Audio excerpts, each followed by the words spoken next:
and welcome back to the podcast, The Whole and Complete Woman. I'm Dr. Alicia Newsome, functional medicine clinician, corporate trainer, and leadership coach.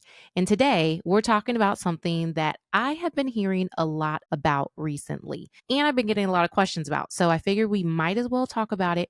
We are going to talk about healthy cooking oils. A lot of times we'll hear about cooking with olive oil or avocado oil or avoid seed oils. Like, what does all of that mean? So we are going to jump right in today and talk about these things. So I have put together a guide for you that's going to break down all this information that will be available to you in the description. So make sure to click on that after you listen to this episode. Between olive oil, canola oil, and coconut oil, there are oodles of oils out there, but not all oils are created equal. Some deliver health boosting benefits, and then others, they're very inflammatory. They're highly inflammatory, and they're no good for the body. Some break down at high temperatures. So you may take a good oil, and then if it's given too much heat, then it starts to break down, and that creates issues. It causes it to create inflammation in the body. The oil can have issues, and then it's no longer good. And then there's other oils that they do great with heat.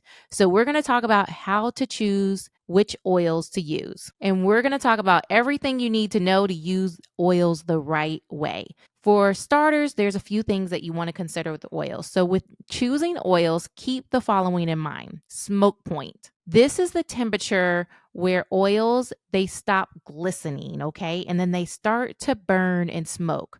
When an oil smokes, it releases free radicals, and those begin to damage the cells of your body. And then flavor. Some oils have a subtle neutral flavor. Others, they're more robust. And this can enhance the flavor of your food too.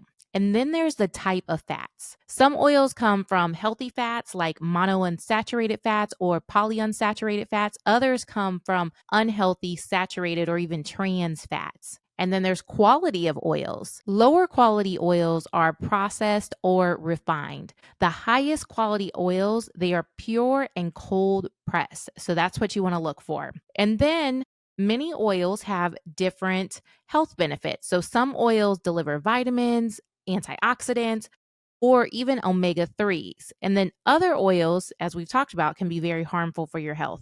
So what are the best oils for cooking? When cooking with oils, always keep that smoke point in mind. Oils with those higher smoke points, they work well with high heat cooking methods like roasting, broiling, stir frying, or even grilling. And then there's the oils that do better with the low heating cooking methods like sauteing or baking, but they do break down when temperatures get too high. Then there are refined versus unrefined oils. So unrefined are more nutritious and they have a more pronounced flavor, but oftentimes they don't withstand heat as well as the refined version. That means that it's been processed more, okay? Refined oils have less nutrients and oftentimes less flavor, but they have higher smoke points. Inside my guide, I break down everything into a chart, but I'm going to go ahead and review this with you. The best oil to use for super high heat is avocado oil. If you're getting refined avocado oil, you can go all the way up to 520 degrees Fahrenheit before you hit its smoke point. If you're using unrefined avocado oil, which again has not been processed as much, you can still go up to 480 degrees Fahrenheit.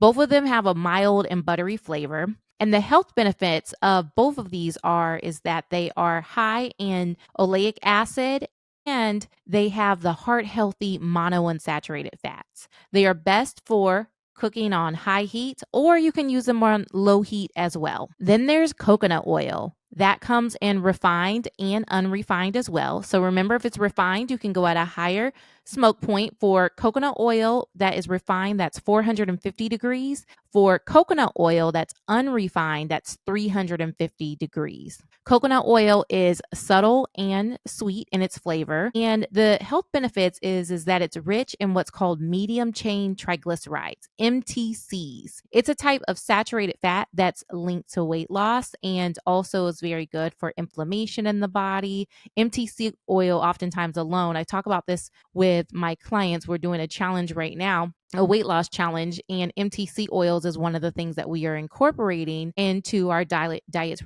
regularly. So if you're using coconut oil, then yes, that's fine to cook with. But MTC oil, which is a part of that, you don't want to cook with those. But you can add it to coffee or tea or smoothies and things like that.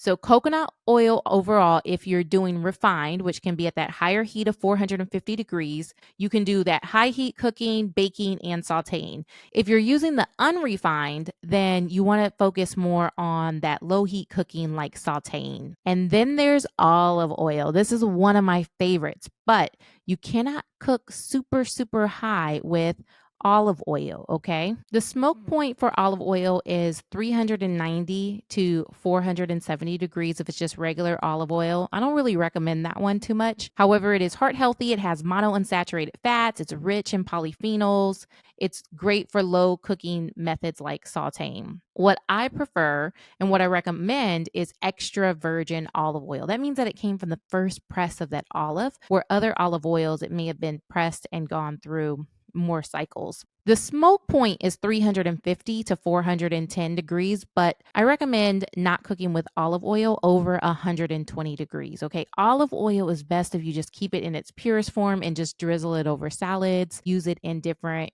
types of dishes, all of that type of stuff. However, you can use it in low heat cooking methods like gentle sauteing. Okay. So not too hot with that. Now we've talked about the best oils for cooking, but I want to add in one more item that you can cook with, and it's not technically an oil, and that is grass-fed butter or ghee. These are great for cooking with as well. And the way that you'll know if you have cooked butter at too high of a heat is if it's turned brown. Okay, so that's your telltale sign of if you've cooked butter too high. Now let's move on to dressings and finishing oils. Okay, so there's oils that definitely work well for cooking, and then there's others that are best with absolutely no heat. Okay, so we call these dressing and finishing oils. And as the name suggests, dressing oils are used in salad dressings. Finishing oils are drizzled on dishes, and this is done just right before serving, and they help round out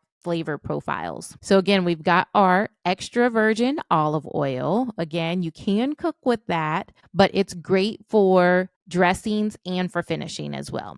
And then there's hemp seed oil. This one has a smoke point of 330 degrees. It's nutty. Its health benefits are that it's anti-inflammatory, it's rich in omega-3 fatty acids, and this is great for, again, just gentle sauteing, dressing, and finishing. Okay, so with these oils, I want you to think more dressing and finishing. Walnut oil, that one is delicate and it's nutty. It is good for its anti-inflammatory benefits. It's also rich in omega-3 fatty acids, great for dressing and finishing as well. You can gently saute with it. Its smoke point is 320 degrees. And then there's flaxseed oil. Its smoke point is only 225. So think about like it's near close to that boiling point. Okay. So it's not as high as if you were putting something on the stove top. Flaxseed oil is nutty and earthy. It is only used for dressing and finishing. It is great because, again, it has anti-inflammatory properties. It's rich in omega-3 fatty acids.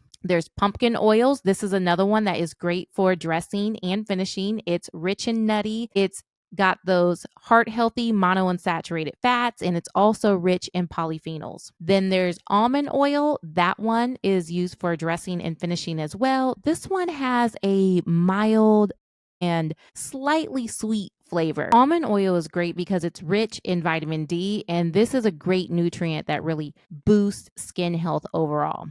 And then finally, there's macadamia nut oil, and this one has more of a buttery flavor to it. Again, it's only used for dressing and finishing, and this one is great because it's high in antioxidants. Now that we've talked about the oils that are great to cook with, their smoke points, how to use them, and then also the ones that are good for dressing and finishing, let's talk about the oils to limit or completely avoid, okay? There are oils like olive oil that are great. They're anti-inflammatory. And then there's others that actually cause inflammation. And this includes oils high in omega-6 fatty acids. While we do need some omega-6 fatty acids, today people get far too many. One of the tests that I run a lot of times on my clients when we do functional blood work is looking at their omega status and then how that compares to omega-6. And a lot of people are off the charts there. that is highly inflammatory. So let's talk about how to limit or avoid, or really which ones to limit and avoid. But before I do that, I really want you to understand, because I don't want you to look at this as like just something, another thing that I have to remove from my diet. So to really paint a picture, a healthy omega-6 to omega-3 ratio is between 1 to 1 or to 4 to 1. But if you eat that typical Western diet, your omega-6 to omega-3 ratio can be as high as 20 to 1. And this sets the stage for chronic inflammation, which increases the risk of heart disease, diabetes, arthritis, cancer, autoimmune disease, and so much more. Not to mention, these oils, they really undergo this heavy processing technique to make them shelf stable. So you're able to, they sit on the grocery store shelf for a long time. You take them home, they can sit on your shelf for a really long time. And when you think about the things that are made in nature, they're not meant to last forever, okay? So these oils, they are extracted with high heat, and they often go through a deodorizing process. And then this creates trans fats. And those are the fats that we really want to stay away from. So the oils that you want to avoid are vegetable oil, canola oil, soybean oil, corn oil. And I should do an entire episode on corn, but corn oil, safflower oil, sunflower oil, cottonseed oil, grapeseed oil, peanut oil, and sesame. Okay. Those are the ones that you want to avoid. And I've made this super easy for you. If you want all of this mapped out, go ahead and grab my free guide on healthy cooking oils. And I have it all listed out. Everything that I discussed today is listed out for you. So this is easy for you to use and reference back to you. You can find that in the description or the show notes. If this episode helped you, I want you to share it with a sister, a colleague, a friend, someone who's ready to feel healthy and powerful again. And if you haven't yet, subscribe, leave a review, leave a comment. I read everything, and it is one of the best ways to help get this message out to more women.